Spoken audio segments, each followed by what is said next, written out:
इन्हें fake Chinese eggs कह रहा है जो चीन से इंपोर्ट हो रहे हैं, तो कोई कह रहा है कि लोकली कुछ लोग इन्वॉल्व हैं नकली अंडों के सिंडिकेट में। माना आज के इस दौर में हर चीज में मिलावट है, लेकिन समझ नहीं आता कैसे कुछ लोग चंद कागज के टुकड़ों के लिए लोगों की जिंदगी से खिलवाड़ करने पर उतारू। क्या स्वार्थ इतना महत्वपूर्ण हो गया है कि अपनी जरूरतों को पूरा करने के लिए अगर किसी और की बलि चढ़ा दी जाए तो भी जायज है। इन मिलावट खोरों के जमीर जैसे नीलाम हो गए हैं इस बाजार में शौक खरीदने के लिए। आज हम इस वीडियो से खुलासा करने जा रहे हैं कि कैसे बनाए जा रहे हैं ये नकली अंडे। भारत में नकली अंडा बनाने का कारोबार फल फूल रहा है। यहाँ अंडे का अंदरूनी पीला भाग यानी कि योक और उसका बाहरी सफेद हिस्सा यानी कि एग व्हाइट सोडियम एल्गिनाइट, एल्यूम, जिलेटिन, खाने योग्य कैल्शियम से तैयार किया जा रहा है। इतना ही नहीं, इसमें पानी और खाने के योग्य रंगों को मिलाकर उसे हूबहू असली अंडे की शक्ल दी जा रही है। सबसे पहले हल्के गर्म पानी यानी गुनगुने पानी में पर्याप्त मात्रा में सोडियम एल्गिनाइट लेते हैं और इसे अच्छी तरह से मिलाकर अंडे के सफेद आकार की तरह तैयार किया जाता है। फिर इसे जिलेटिन और बेंजोइक एसिड, एल्यूम व अन्य दूसरे रसायनों के साथ मिलाकर अंडे का सफेद हिस्सा तैयार किया जा रहा है। अंडे के पीले हिस्से को तैयार करने के लिए सिर्फ पहले से तैयार मिश्रण में खाने योग्य पीले नींबू का रंग दे दिया जाता है। इसके बाद तैयार सफेद और पीले हिस्से को कैल्शियम क्लोराइड के साथ मिश्रित कर अंडे के आकार में ढाल दिया जाता है। नकली अंडे के कारोबार का ये था असली सच। देखने में असली और नकली अंडे लगभग एक जैसे ही दिखते हैं। इनको सिर्फ देखकर इनके बीच का अंतर समझ पाना इतना आसान नहीं है। इनके बीच का अंतर समझने के लिए इसको थोड़ा बारीकी से देखना पड़ेगा। कैसे, आइए बताते हैं।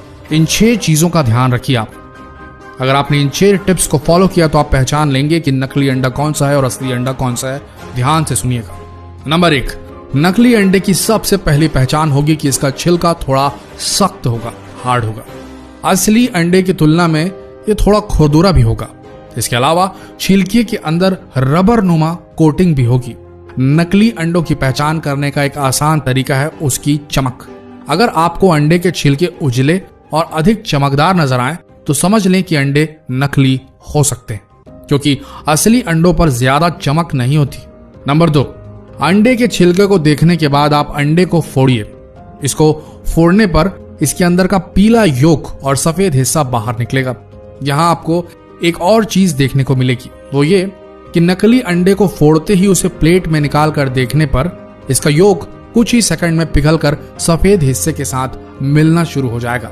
वहीं असली अंडे का पीला योक तब तक नहीं पिघलता या फटता जब तक आप इसे खुद अपने हाथों से फेंटेंगे नहीं। नंबर 3, अगर आप अंडे को हिलाकर देखें तो असली अंडा कभी आवाज नहीं करेगा, जबकि नकली अंडे को हिलाने पर आप इसके अंदर से साफ आवाज आती सुन सकते हैं। नंबर 4, नकली अंडे के छिलके को जलाकर देखें तो इसका प्लास्टिक कोटिंग जल जाएगा। इसके जलने से बिल्कुल प्लास्टिक के जलने की बदबू जैसी स्मेल आएगी और ये धीरे धीरे आंच से सिकुड़ता जाएगा जैसे प्लास्टिक सिकुड़ता है। नंबर 5, नकली अंडों की एक और पहचान है कि पक जाने के बाद ये पानी में डूबते नहीं बल्कि ऊपर ही तैरने लगते हैं। वहीं असली अंडे उबलकर भारी हो जाने की वजह से पानी में डूब जाते हैं। नंबर 6, नकली अंडों को कई दिनों तक भी बाहर खुले में छोड़ दिया जाए तो भी इनमें ना तो मक्खियां भिनभिनाएंगी और ना ही चींटियां इनमें कोई भी इंटरेस्ट लेंगी, ना ही चींटियां आएंगी। इन 6 टिप्स का ध्यान रखिए और जितना हो सके इन 6 टिप्स को सभी के साथ शेयर जरूर करें। एक ही बात बोलना चाहेंगे, जो लोग सोचते हैं कि किसी का नुकसान कर वो अपना घर चला लेंगे, अपने शौक पूरे कर लेंगे, उन्हें तो ऊपर वाला देगा सजा। लेकिन अगर आप एक ग्राहक, एक जागरूक नागरिक के तौर पर यह जानते हुए कि इस जगह नकली अंडा मिल रहा है या आपके साथ कुछ घटा ऐसा और आपने दूसरों को सचेत नहीं किया, इस चीज की रिपोर्ट नहीं की, इन मिलावटी लोगों को शह दी, मात्र ये सोच के कि छोड़ो ना, क्यों लड़ने जाए उनसे, हम किसी दूसरी दुकान से ही ले लेते हैं। अगर आपने ऐसा सोचा तो याद रखना, आप भी इन मिलावट खोरों के बराबर जिम्मेदार होंगे इस जुर्म के। भारत में अंडों की बहुतायत में खपत होती है। अपना शरीर बनाने वालों से लेकर छोटे नन्हे बच्चों और कमजोर मरीजों तक को डॉक्टर अंडे खाने की सलाह देते हैं। ऐसे में अगर आपने जानबूझकर इन मिलावट खोरों की रिपोर्ट नहीं की तो आपसे बड़ा गुनहगार कोई नहीं होगा। दोस्तों, जितना हो सके फर्ज निभाइए अपना और इस वीडियो को भी भारत के हर कोने तक फैला दीजिए। धन्यवाद।